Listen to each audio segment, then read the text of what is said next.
Deep-sea mining, the quest for underwater riches and environmental woes.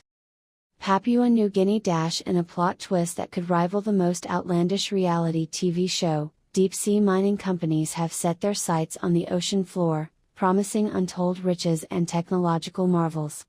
But as they dig deeper, they find themselves entangled in a web of environmental concerns, local resistance, and the occasional sea monster sighting. Scene 1, the corporate dream. The CEOs of the world's leading mining companies gather in a sleek boardroom, their eyes gleaming with the prospect of underwater wealth. Charts and graphs depicting the ocean's hidden treasures are projected onto the walls. CEO 1, gentlemen, the ocean floor is our new gold mine. Think of the minerals, the metals, the whatever else is down there.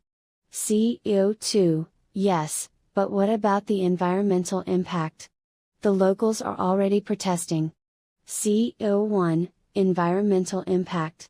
Please, we'll just throw some money at it.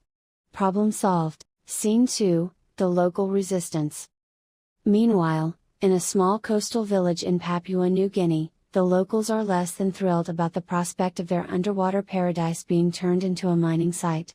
Fishermen, elders, and children gather to voice their concerns. Local fishermen, they want to dig up our ocean. What will happen to our fish, our way of life? Village elder, we must stand together. No amount of money can replace our home. Scene 3, the environmentalists enter. The environmentalists, armed with clipboards, megaphones, and an unwavering sense of righteousness. They set up camp on the beach, ready to document every move the mining companies make. Environmental activist, we will not let them destroy this ecosystem. The coral reefs, the marine life, the oh look, a dolphin. Scene 4, the mining begins. Despite the protests, the mining companies proceed with their plans. Giant machines descend into the depths, churning up the ocean floor in search of precious minerals. The scene is a chaotic blend of technology and nature, with fish darting away from the mechanical intruders. CEO 1, look at that. We're making history here. Who cares if a few fish get displaced? Scene 5, the unexpected discovery. As the mining continues, the workers make a startling discovery, a hidden underwater city, complete with ancient artifacts and mysterious inscriptions.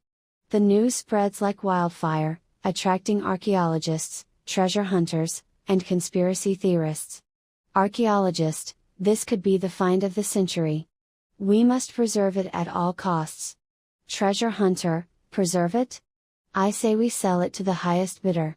Conspiracy theorist, this is proof of the lost city of Atlantis. The government has been hiding it from us. Scene 6, the sea monster. Just when things couldn't get any crazier, a sea monster emerges from the depths, angered by the disturbance to its home.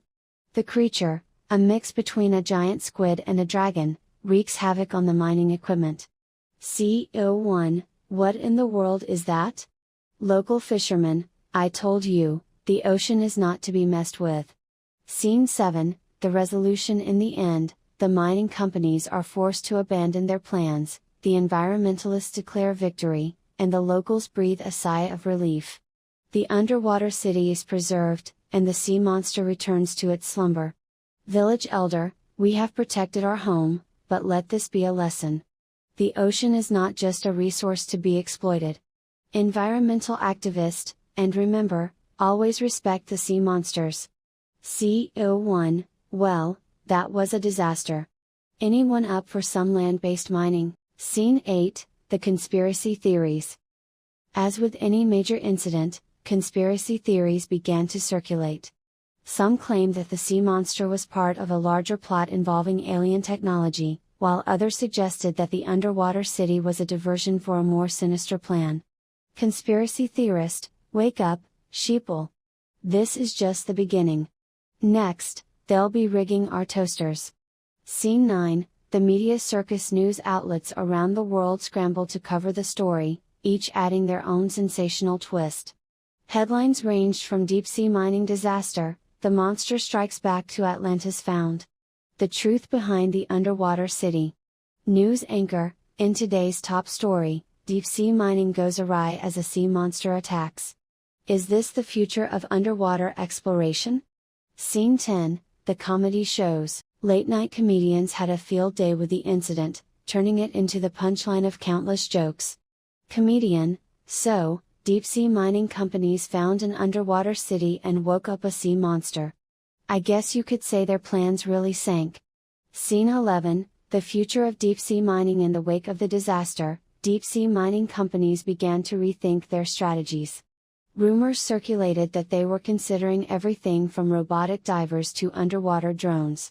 CEO 1, we must adapt and overcome.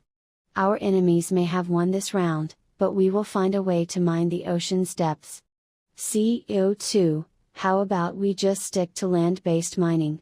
No one expects a land monster. And so, the saga of deep sea mining comes to a close, leaving behind a trail of laughter, lessons, and a newfound respect for the mysteries of the ocean.